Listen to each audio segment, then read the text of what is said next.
இன்னைக்கு நம்ம என்ன சேலஞ்ச் வைக்க போறோம்னா ஆல்பபெட் சேலஞ்ச். இப்போ ஒரு ஆல்பபெட் சொல்லுவாங்க, அடுத்த ஆல்பபெட் கண்டுபிடிக்கணும். வாங்க சேலஞ்ச் போலாம்.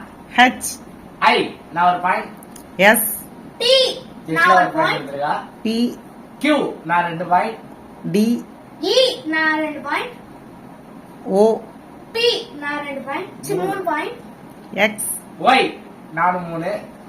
V W நான் சொல்றேன் நான் 4 பாயிண்ட். R S right நான் 4 பாயிண்ட். I J நான் 5 பாயிண்ட் எடுத்துட்டேன். M N நான் 6 பாயிண்ட் எடுத்துட்டேன்.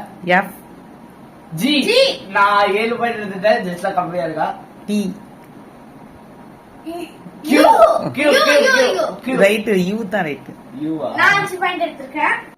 ஜமீர் அண்ணா 7 பாயிண்ட் எடுத்துருக்கு. நான் 5 பாயிண்ட் எடுத்துர்க்கேன். இந்த சேலஞ்சோட வின்னர் ஜமீர் அண்ணா. பை. Thank you.